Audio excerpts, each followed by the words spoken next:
myself.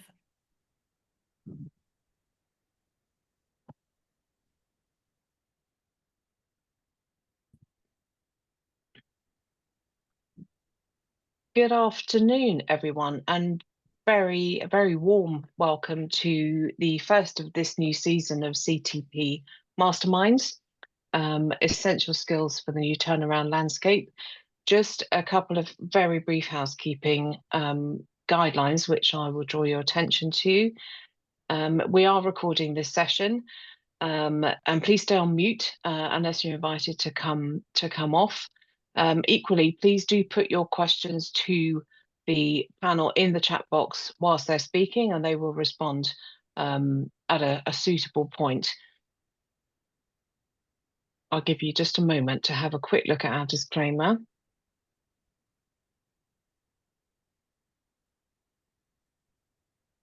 And then Maria, over to you.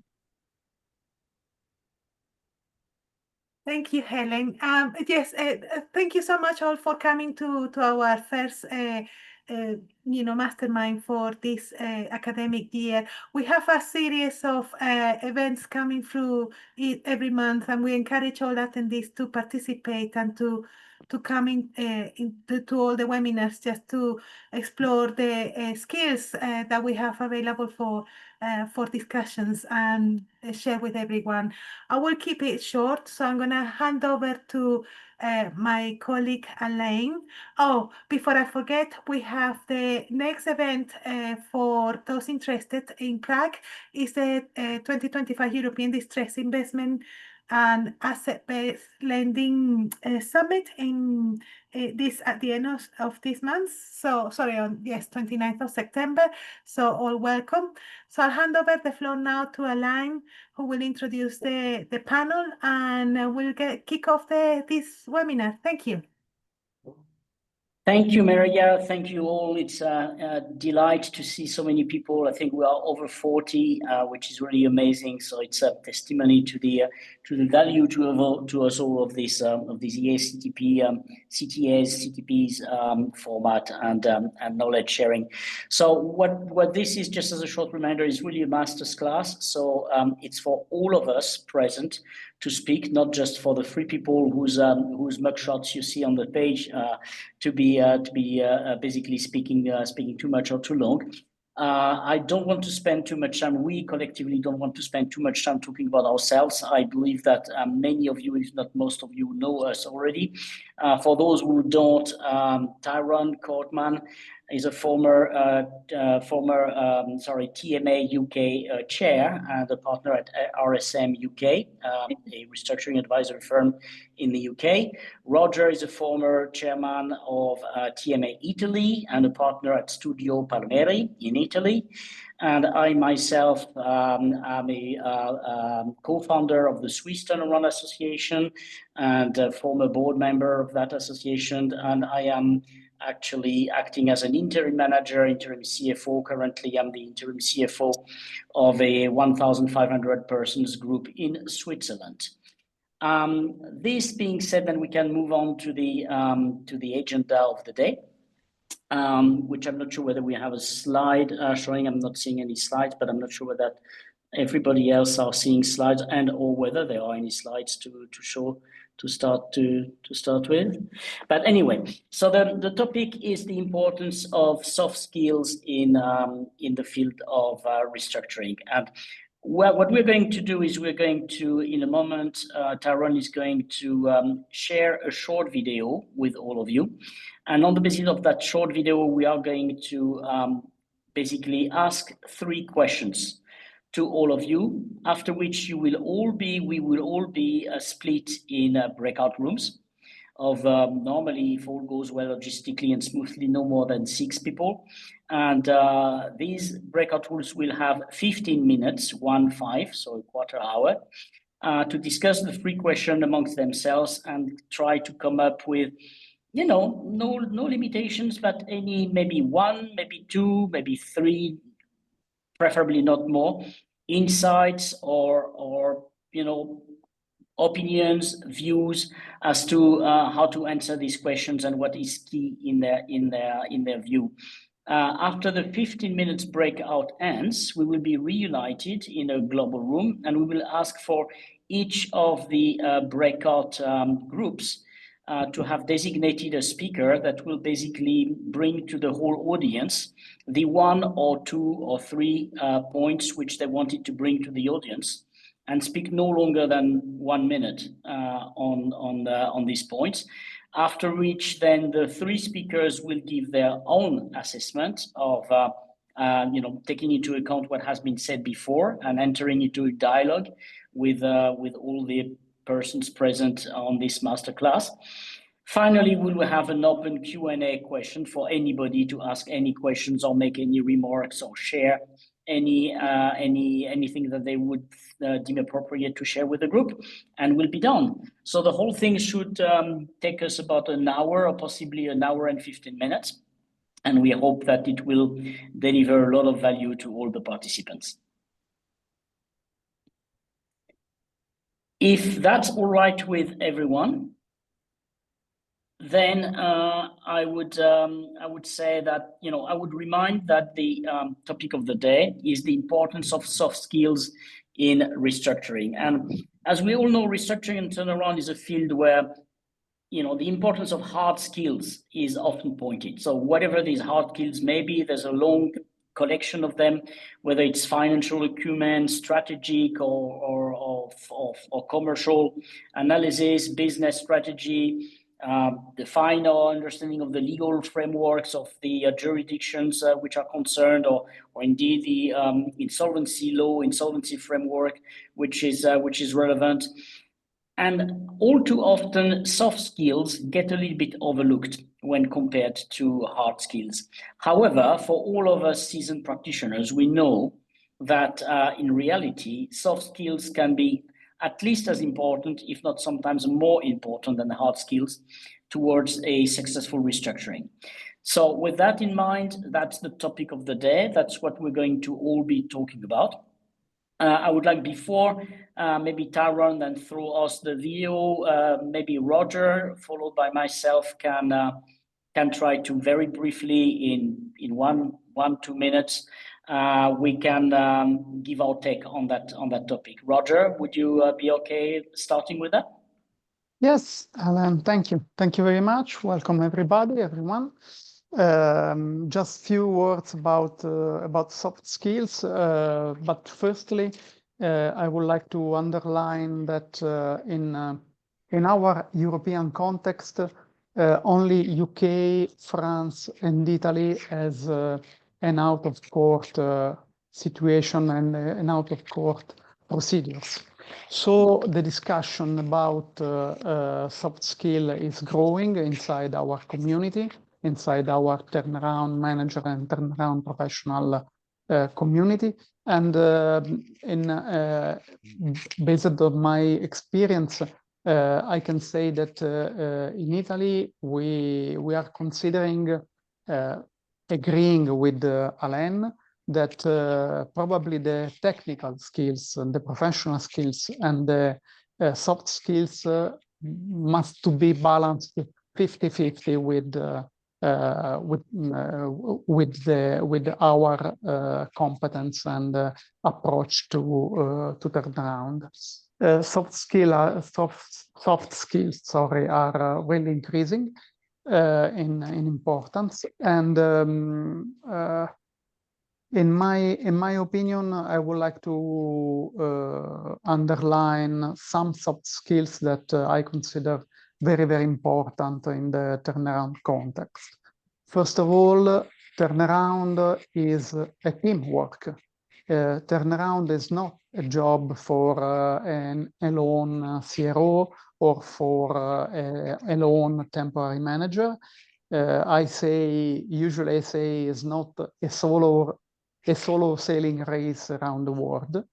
You have to understand if there is the possibility to build and to run a close-knit team, because you need a team to perform a turnaround. Second soft skills are values. You have to my suggestion is to understand if when you are approaching an organization that would like to perform or has to perform a turnaround, you have to check if there are values that are driving this organization. So you have to listen the history of the organization and try to understand if there are values or hidden values shared in the organization. And because values are strictly connected with the first skill, the teamwork, and if you find values, it's more easy to create a team and to run and manage a teamwork. Another soft skill is leadership. When you have leadership weakness, your C-level has no impact on the turnaround strategy and on the organization. So leadership is really, really important, and facing with the turnaround without leadership is, in my opinion, is very, very difficult. Another soft skills, few words, Alain, again, more, is your listening ability. You have to listen the story. You have to listen what the management and the owner is telling you about the reason of the crisis and the reason of the turnaround. And you need the capacity to understand the hidden history, because usually people doesn't tell you everything. And another important soft skill is, without any doubt, the negotiation ability. Negotiation is an art that combines strategy, empathy, and communication. And communication also is really, really important, because performing a turnaround, running a turnaround, needs to share the strategy, needs to share the map and the roadmap that you are designing for the company, because the organization needs to be driven and needs to know which is the roadmap, because if no one has performed in the past a turnaround, there is a lot of uncertainty, and people needs to be supported. So just to recap, in my opinion, my suggestion of soft skill are teamwork, values, leadership, listening and ability, negotiation, and capacity of communication and transparency. Thank you. Thank you, Roger. I would, for my part, pretty much echo a number of things you've said. Well, I echo pretty much everything you've said. I put it also in my own words when I was preparing for this workshop, so it's slightly different. But what I put first is basically credibility and trust building, because without credibility, the best technical turnaround plan can fail or will fail, because the stakeholders will either not accept it or will not implement it, or will not implement it rightly. And we know that we are dealing in turnaround with many stakeholders who have diverging agendas. So it's the foundational, I believe, soft skill for any other ones, because we must somehow make sure that people take our advice or recommendation seriously, or plan seriously. In many cases, when we act from the outside, we are not the principals. In a case, we are not even sometimes we are not the managing directors in the case. So we may also need to develop another soft skill, which is the ability to lead and influence without necessarily having full authority to make the decisions ourselves, or to make the ultimate decisions ourselves. Then I think you have said it, empathy. Emotional intelligence, ability to listen, that is absolutely key. Most of our turnaround efforts involve some pretty painful things, whether this is mass layoffs, what I'm currently doing in my company in Switzerland, whether this is a divestiture, whether this is deep change or deep cultural change within the company. So it's always quite emotionally challenging. And when we act as turnaround managers, if we lack empathy, we risk alienating, key stakeholders, owners, employees, creditors, or whatever, and spark resistance or ultimately undermine the implementation of our plan. Then, yes, you've mentioned, Roger, communication, what I call storytelling. Absolutely. The best plan that we have is not going to work if we are not able to put it in a storytelling context and convince people that this is what they should support and this is what they should follow.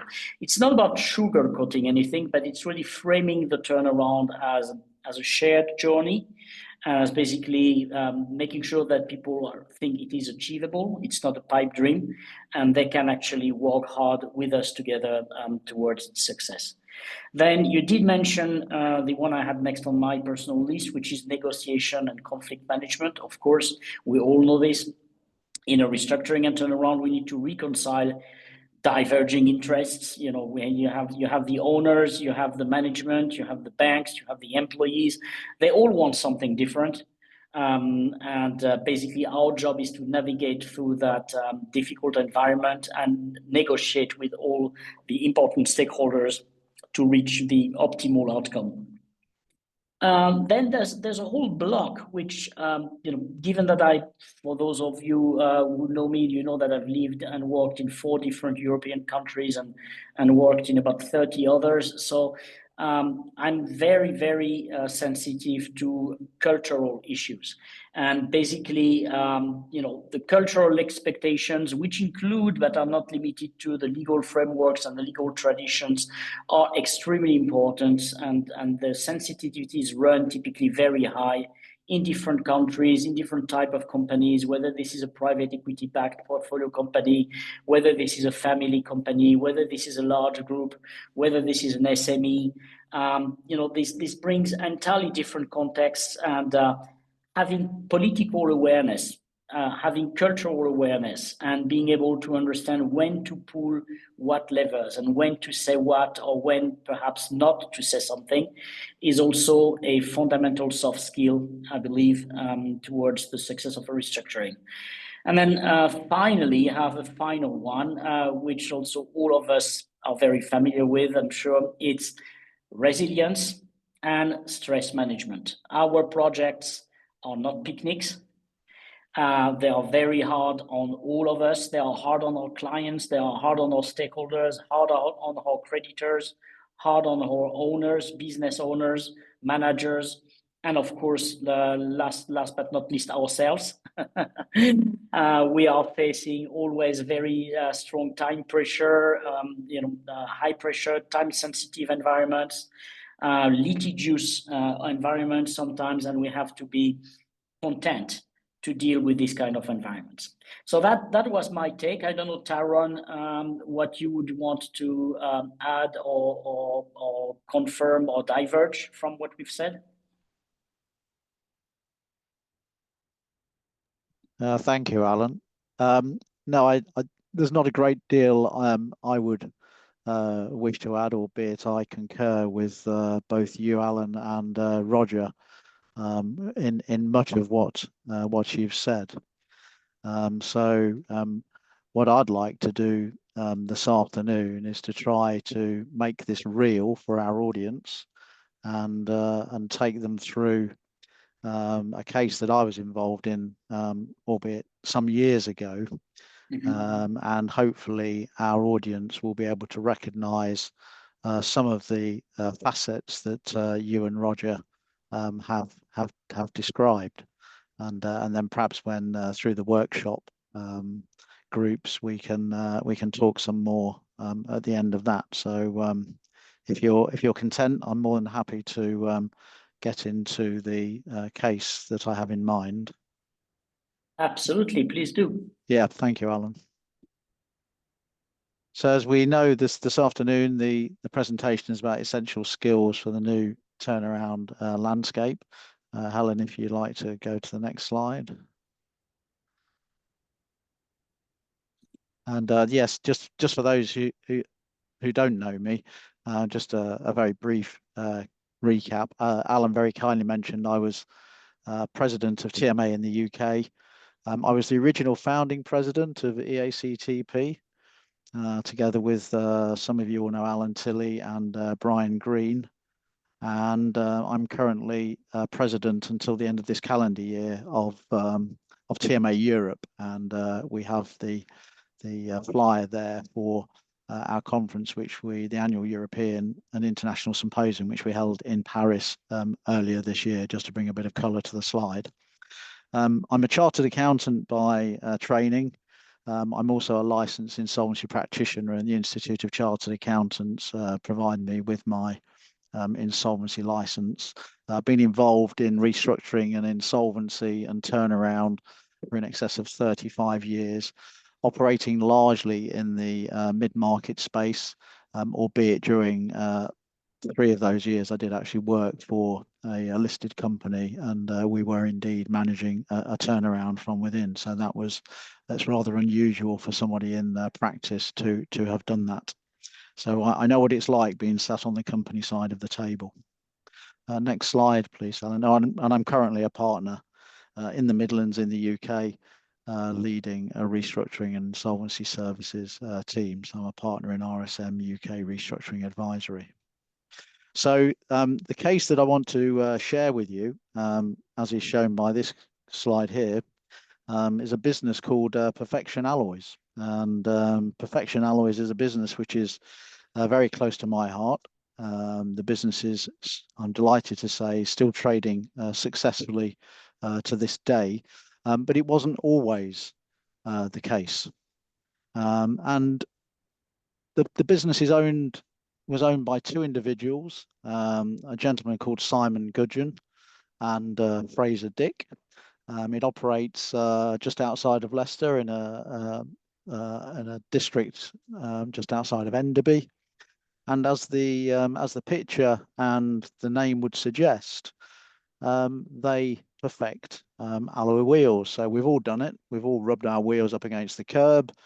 And so they had 2 streams of business, really. There was the private business where you and I would take to have our wheels refurbished. But more importantly, their core business was acting for major national motor dealers who wanted to give their stock in trade curb appeal by perfecting them for sale. And obviously having a tidy set of alloy wheels on a car makes the sale proposition that much more appealing for the customer. Turned over probably only of the orders. I mean, it's a relatively small business. Turned over 2.5 million to 3 million sterling. Employed 30 to 40 people. So very typical of owner-managed businesses here in the UK, which account for a substantial part of UK's GDP ultimately. So if we go over to the next slide. Now, Simon and Fraser, who were managing and owned Perfection Alloys, got themselves into a bit of a pickle with HMRC, largely due to the failings of their then in-house accountant, who, I guess probably in support of Simon Gudgeon's ambition to grow the business, said it was all right to go out and buy a load of kit, new plant and machinery kit, in preference to paying HMRC. And as we know, many of our clients don't like to be paying any tax. Well, Simon and Fraser were no different. So they were not very keen at paying over their VAT, and they were never very keen on paying over their pay-as-you-earn and national insurance deductions. So not unsurprisingly, they ran foul of HMRC, and they had their collars felt to the point where the HMRC were threatening to wind the company up. In fact, I think I recall they had enjoyed a time to pay arrangement, and they in fact were breaching their time to pay arrangement because they simply hadn't got the liquidity in the business. So towards the end of a calendar year, they were struggling to meet the pre-Christmas payroll.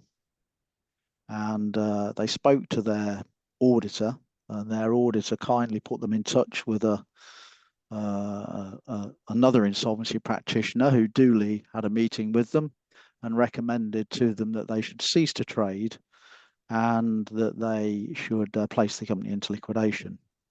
Now, that didn't go down too well with Simon and Fraser, not least of which because it meant that the staff were not going to be paid what they were owed just prior to the Christmas holiday.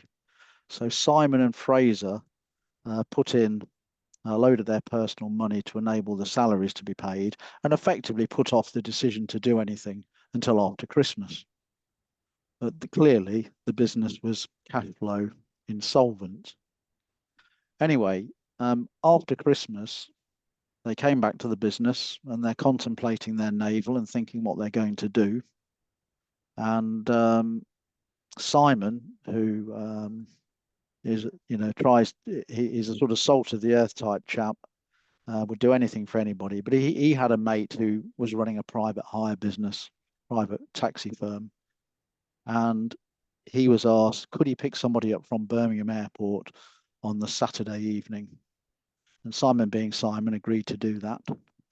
He duly picks up this guy from Birmingham Airport.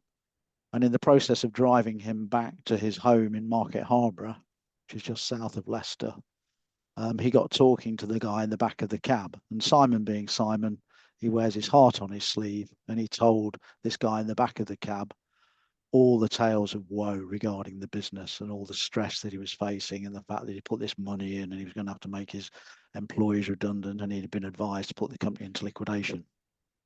Well, unbeknown to Simon, the guy in the back of the cab was somebody who I'd worked with. And the guy in the back of the cab, remembered me and very kindly gave Simon my number and said, the guy you need to talk to is Tyrone Courtman. Have a chat with him, see if he can do anything.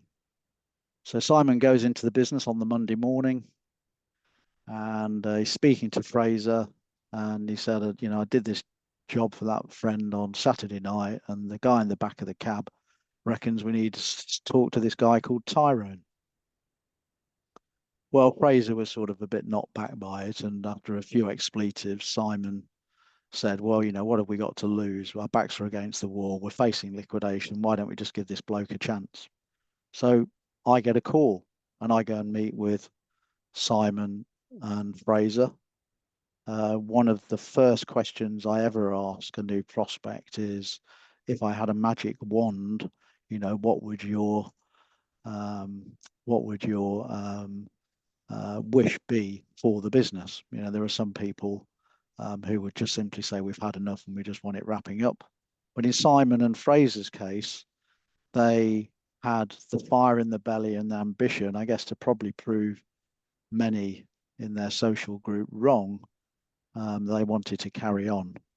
And that, together with, I think, the leadership which I brought to the situation, we became a team united in purpose to try to save Perfection Alloys.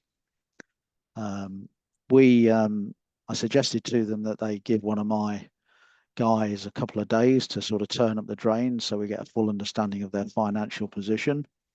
The business isn't particularly sophisticated.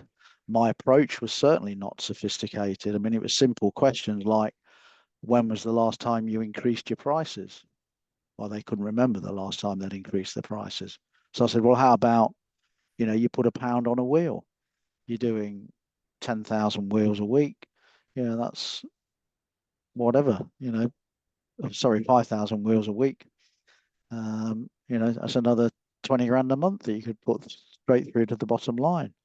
And then, we looked at the customers and I said, well, you've got 80% of your revenues coming from 20% of your customers. Why are you bothering to pursue effectively the tail end of these customers who are not spending a great deal with you, but nevertheless are soaking up working capital and soaking up a lot of management time, because invariably they were the slow payers. If you go on to the next slide then, please, Helen. So I'd suggested that with some relatively minor changes, if I could convince HMRC to go with the CVA, because HMRC was by far and above the largest single creditor, you know, and they had got a little bit of poor history with them.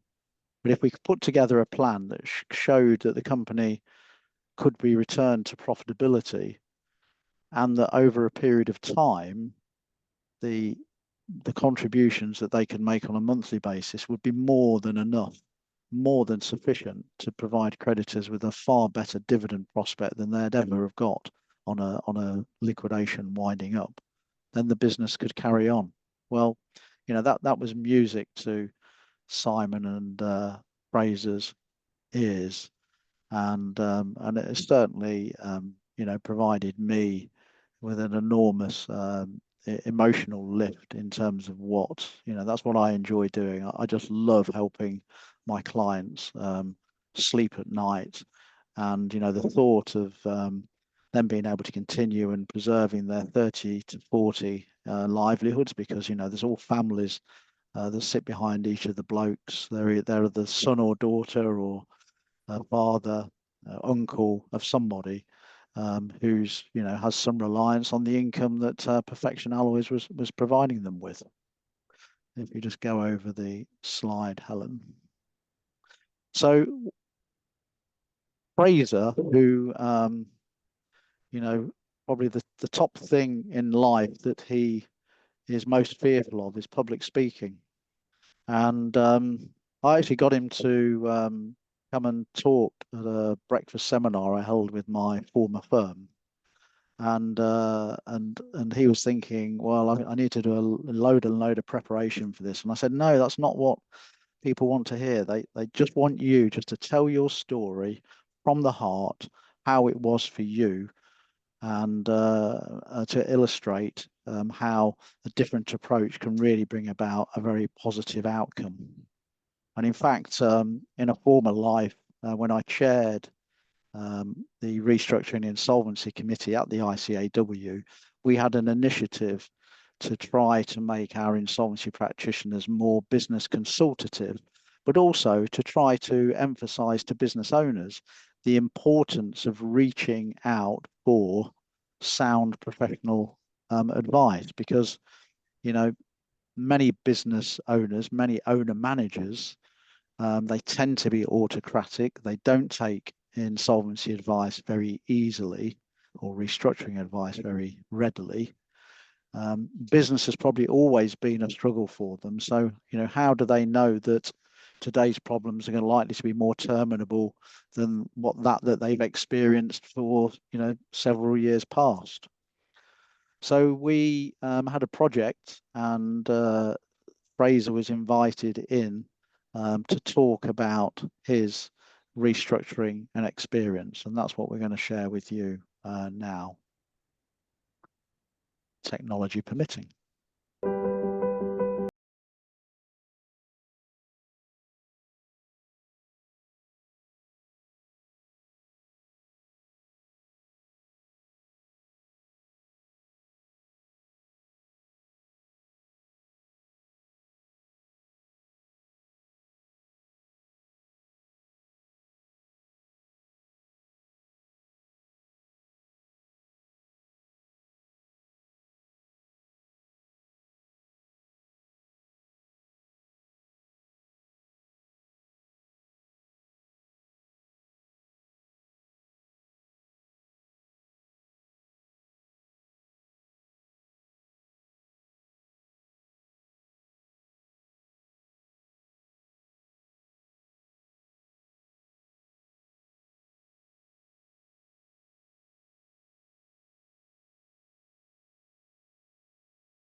known. There are businesses out there that should be shut, and rightly so, but there's also businesses that need help and restructuring and should be given a second shot.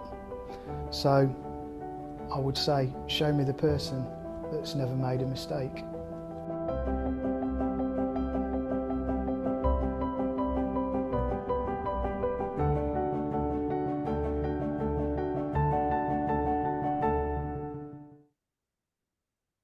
So that captures quite a humble reflection on quite a traumatic experience for Simon and Fraser. As I said earlier, for me, emotionally, that was an extremely rewarding assignment. Simon and Fraser have become long-standing friends, and Fraser will often call me every 3 months or so and, you know, take me out for curry, and there's not anything that he wouldn't do for me in recognition of what I did for them. So massively rewarding. Sadly, Simon Gudgeon passed away a couple of years ago, having been diagnosed with a brain tumor at the age of 55 in the November, and he was simply ill for 6 months, and so sadly we lost Simon. But Fraser continues. He's in good spirits, and they've had some really good years post the company voluntary arrangement. The company voluntary arrangement was concluded successfully. They bought themselves out of it after 3 years, and they have a legacy that they can be very proud of. So I think what we'd like to do now, in the light of Simon's experience and in recognition of each of your own individual experiences, we posed some questions which we'd like you to address in your breakout groups. So we've got 4 listed. If you could try to address maybe 3 out of the 4, conscious that time is marching on. But one of the, the key points that I was making just prior to the video is that many owner-managed businesses are managed by autocrats. And I think, one of the biggest single frustrations I face in my day-to-day work is getting to businesses too late. So I think one of the challenges for us as a profession is, how do we convince business owners to seek professional turnaround or restructuring support sooner, before it becomes a sort of self-fulfilling prophecy in terms of their fear of failure. Secondly, how do we address owner-managers' sensitivities when faced with failure? Simon and Fraser were very proud individuals. Aside from their lack of appetite to pay tax, they would look to do the right by everybody else. So how do we address owner-managers' sensitivities when faced with failure?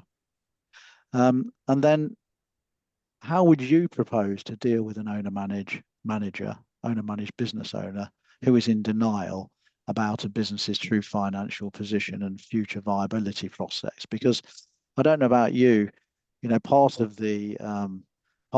large part of the engagement is you're almost acting as a therapist to get the business owners who have a misplaced belief in where their business is at to accept reality, because it's only when they begin to accept reality can you then start to develop a turnaround plan, an action plan to help deal with those realities.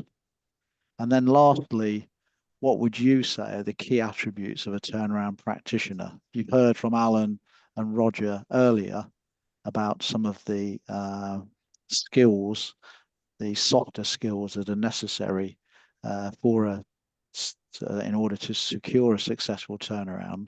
So what do you think the key attributes of a turnaround practitioner are that are critical to effecting a successful turnaround? So I think, is it for you, Helen, to sort the logistics now of how people get placed into groups? Can I, unless Roger or Alan wish to, unless they have anything further they would wish to add before we do that? I will let Helen deal with the breakout room, but just one, if I may, Tyrone, one slight correction. I think we're going to have something like 5, I believe, breakout rooms. So, and if each of the 5 breakout rooms tries to answer 3 of the questions, it's going to be 15 different interventions. I think that may prove to be an overkill. Yes. So maybe if you could pick, say, 1, maximum 2 of the questions which are carried each, and you each choose which one you want to address or what you want to point out, what seems to be particularly critical or crucial for you. And then after the breakout, as a reminder, unless Helen does it after me, you have 15 minutes, 15, to designate a speaker within your group and to come up with your bullet point. Or bullet points, and then not in writing. You can bring them, of course, verbally. That's perfectly fine. And then after that, each of the breakout groups speakers will get 1 minute, maximum 2 minutes, to say what she or he has to say to reflect the group's thought process. So with that, I pass over to Helen again.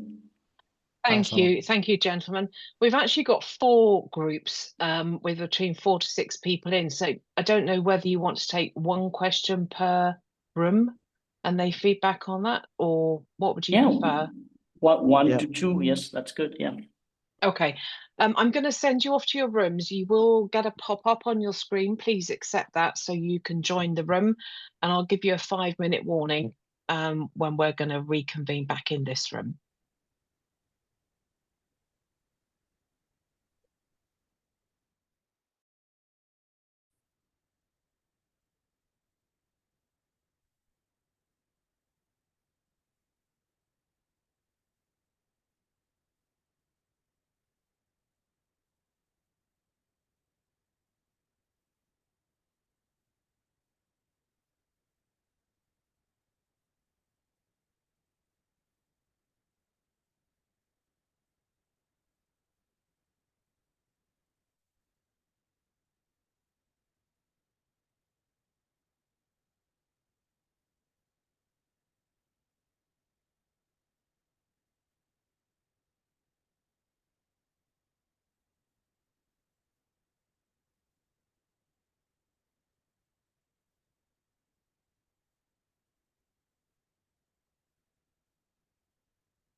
Hello.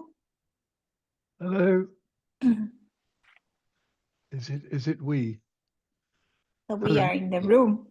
Yeah, I'm just going to send you off. If you let me resend the alert for you. Helen, what I remember, you might want to, if you can, duck between the rooms, because we may all end up answering the same question. Yeah, I'm trying to broadcast the question to the room.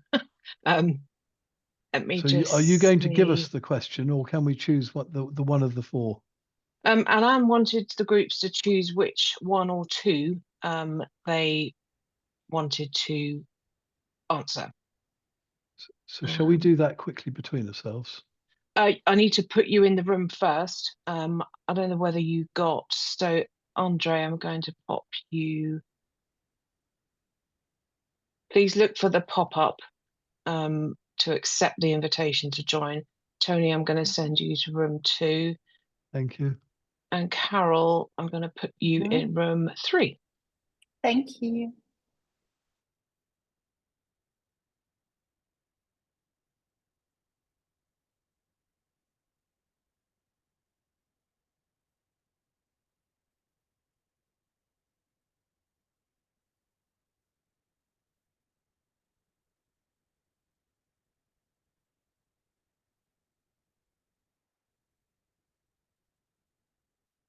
Okay, right, questions.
You okay?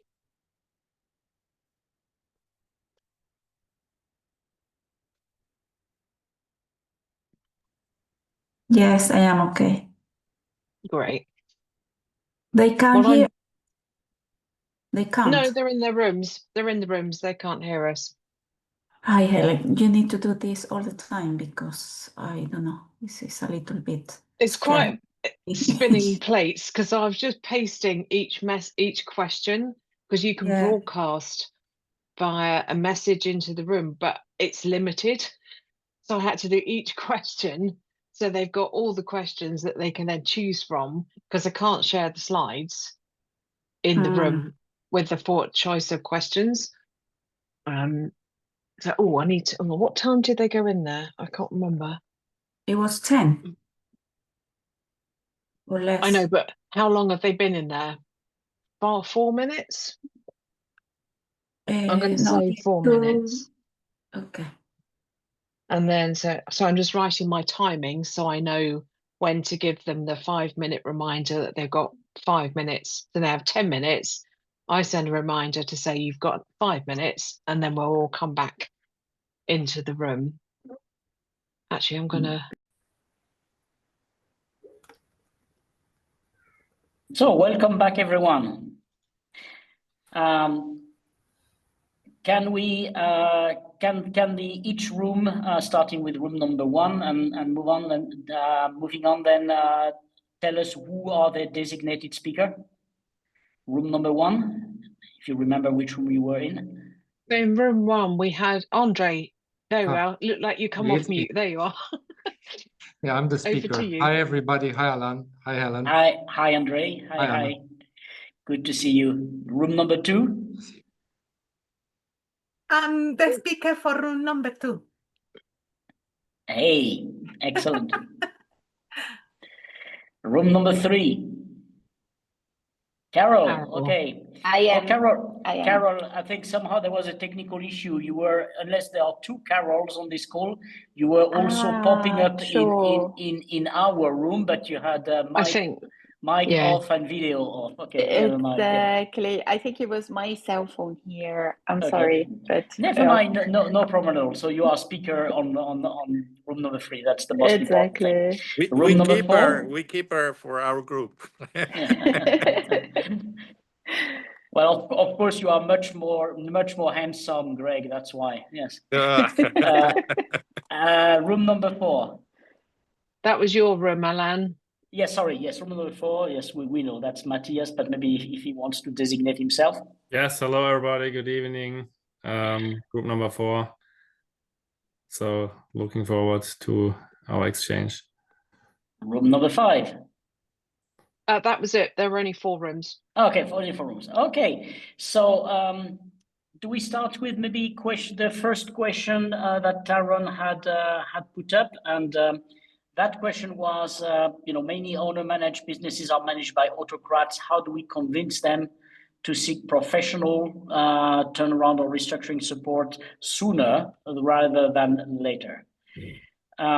I know that Matthias in our room had picked up that question, so maybe you start, Matthias. Yes, of course. Thank you, Alan. Happy to start. So yes, we covered the question dealing with the autocrats. We covered many aspects. So to sum up, the first aspect was that one lever you can draw is that the person, an autocrat is often in a family-owned business, and in a family-owned business, nobody wants to be the person who ruins the business, and the lady or gentleman in the chain who puts the company into bankruptcy or into liquidation. So this is a kind of lever, so which can be drawn. This is very closely linked to not losing reputation. At least in Germany, I can say that many hidden champions are located in very rural areas, small villages, where everybody knows everybody. So so the problem becomes even more severe, considering the fact that we are talking about a very, very small area where the business is located and where the family who owns the business is usually living.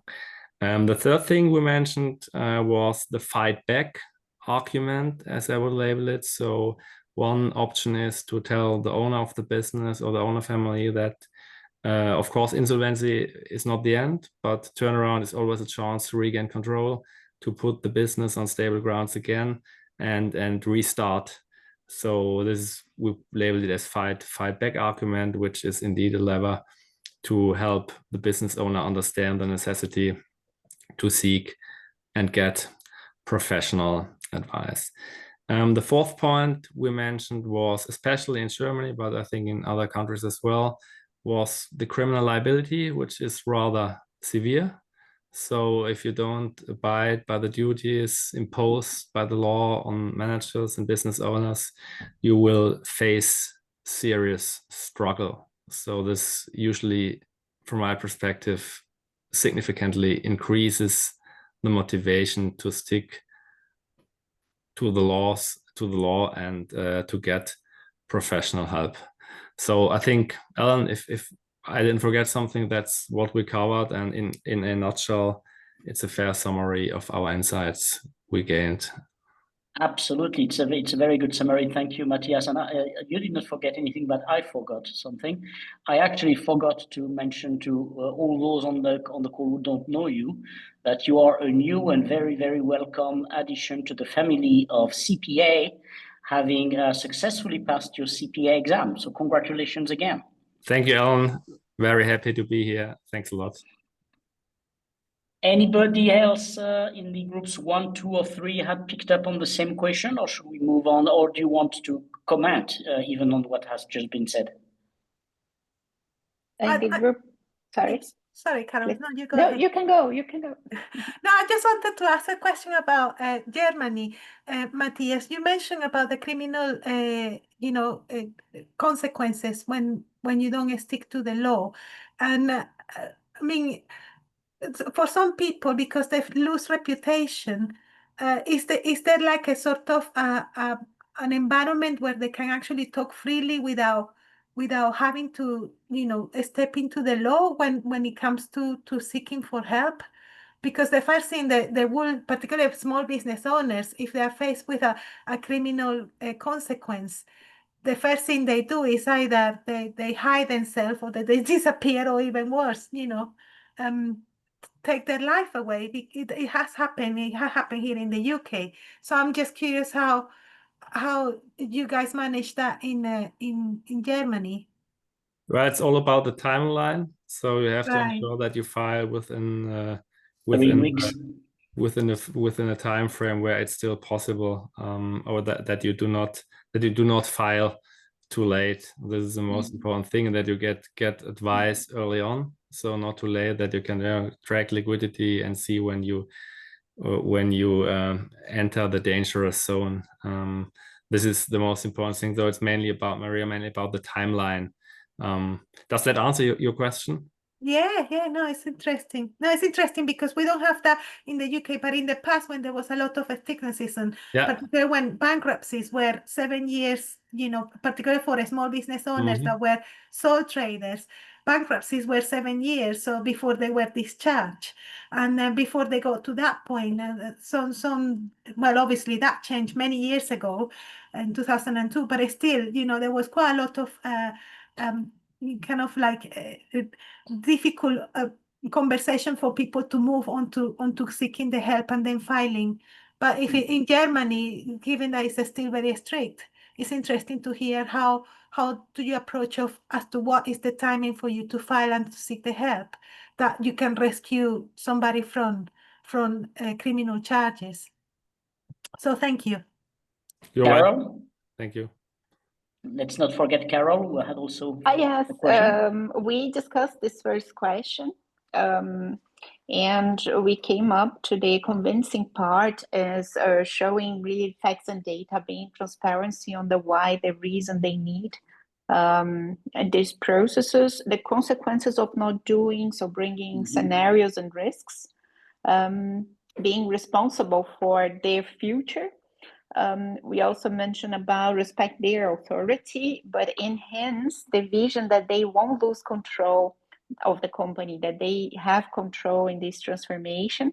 there are a lot of emotional connection, right, in that way. But there was a very nice comment mentioning that turnaround consultants are like corporate doctors, bringing this message back to them.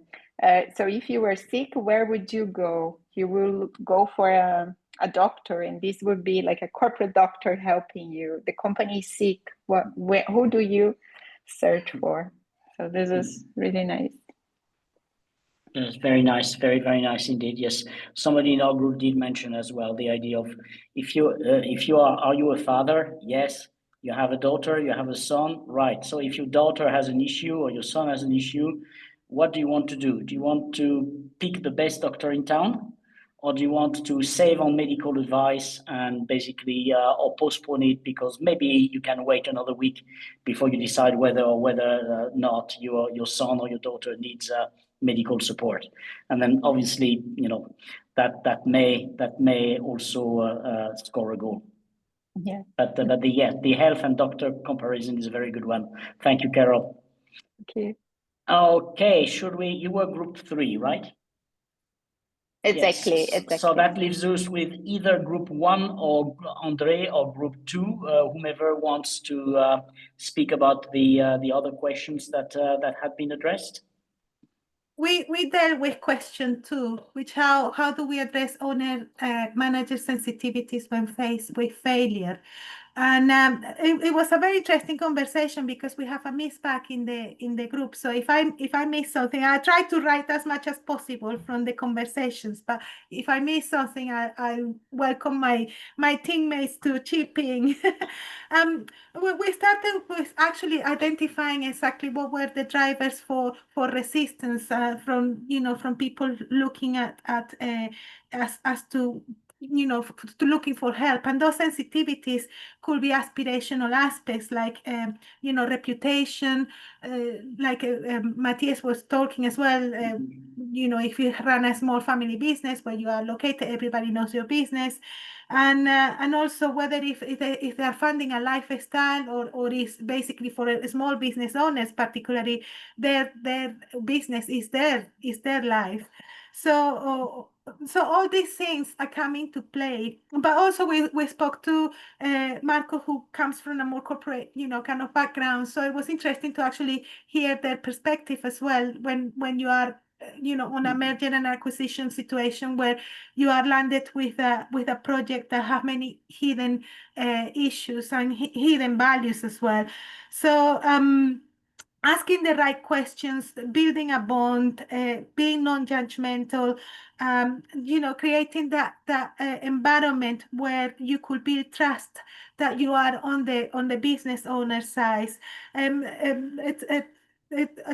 Tony also mentioned something quite interesting, which is, well, Tyrone mentioned the 5 minutes to midnight. Basically, we don't have any time to deal with the sensitivities per se, because sometimes the projects come to us when we are the last option. But also Tony was talking about the cycle that we are going through when we face failure, which is a process of grieving, and for people to look for help, they have to go through different stages, and acceptance is when they actually look for help. But for some circumstances can be quite difficult.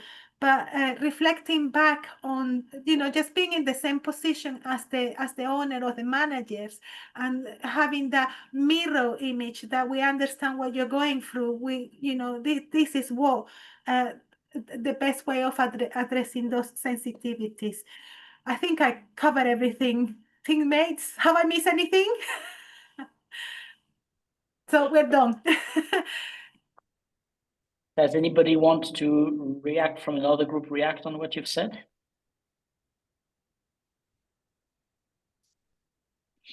If not, maybe we move to Andre and group 1. Which question did you pick? You still have a choice of 2. Hi, Alan. Hi, everybody. So I think the question was the one that I got in any case was how do you deal with a owner in denial about the true position of the company? And we discussed at length about the emotional side of the owner being also in charge of the business. So not only the owner as an investment fund, let's say. So he's also in charge of the business. He's heavily invested in the business. He's very emotional.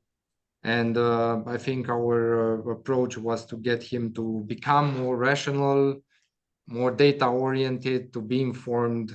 And the idea is that the turnaround professional, if he is not in charge, he is only an advisor to the owner, who is also the CEO of the business, is a very delicate balancing mission. He needs to make sure that he understands the position, but with factual data. He needs to understand the cash flow position, the runway of the company, and he needs to make some decisions now on how to turn it around. Either, but I'm a bit extreme here, either he will have the turnaround professional as a deputy CEO for the time being, for the turnaround process. Some can even relinquish for a time the position of the CEO and leave the turnaround professional as a chief restructuring officer in the business. In any case, my advice is as follows: you are not the owner of the business.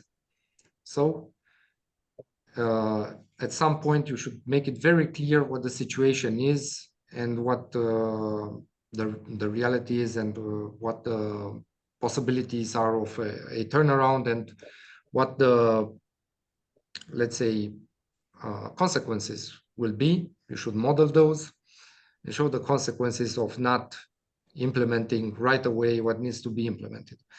I think it needs to be pretty straightforward. It's some people cannot be helped, and that's okay. Some people will understand. Of course, you need to maximize the chances of them understanding. You need to treat it with empathy, but you also need to treat it with data and information. You need to work on the data and show the implications of the fundamentals of the business and project it into the future in scenarios. But they need to be informed. So this is the way I do it, like hands-on, and the colleagues that I had in the call, they either show it, it depends on their position. Some people are from the lender's side, then they go through it with covenants. So you have breaches of covenants, and then the company owner will understand if he begins breaching the covenants. It's pretty clear the covenants were designed, especially financial covenants, with in mind with a certain cash flow and a certain position of the company, day by day, week by week, month by month. If those are breached, it's a problem. But I'm going further beyond the covenants. When the turnaround professional comes in, he will see more than just the breach of the covenants. He will see underlying problems of the business model, and things need to be changed fast, and vanity projects need to be renounced. Excess assets need to be renounced. All the fat needs to be trimmed. Some some really tough decisions need to be made, and you let go of some people that you really don't need. First and foremost, the business needs to survive. So I think reality is difficult, but as a turnaround professional, what you need to do is actually explain things as they are, to the best of your abilities. But it's a two-way street. If the owner doesn't understand, that's that. Those are our 2 cents. Thank you. Thank you. Thank you, Andre. Anybody wants to add or comment or argue? Alan, can I have a comment? Yes, sure. You're welcome. You're welcome. So the issue is this. I don't know if any of you would agree with me, but I would argue it takes you about 10 years to learn how to do turnaround. You know, it takes 10 years. And the owner of a company who normally makes the decisions hasn't got 10 years. And therefore the issue really is essentially they've got to reach a point where they can trust you. And the real issue is the timeline. And don't forget, more often than not, people are looking for a certain decision, and 100% decision. You haven't got the luxury of time, and we all know that. And so I think it's entirely legitimate to have this conversation about the timeline, and almost to invite them to come to terms with the fact that it's not them making the decision about what to do. It's them making a decision about who they need to trust to do something, because turnaround is a function of doing lots of things, making lots of mistakes, but rectifying the mistakes, whereas they're in a paralysis of indecision and unable to make decisions. So their only criteria is who to trust. The reality is mentally they've called up in a ball, most of them. Yeah, I'm definitely agree, Tony. As you remember, I said at the very start that building trust and credibility was perhaps the most fundamental soft skill that we turnaround practitioners must work on. And it's like Andre correctly said, it's really tough, because sometimes we state something which we all believe is obvious enough, based on facts, based on hard numbers, based on reality as we see it. And this we are still met with behaviors of denial, because people don't have the same experience. They haven't been through this, unlike us. They haven't been through this 20 times before, and they don't grasp it. Avik, you had also raised your hand. Maybe you can introduce yourself.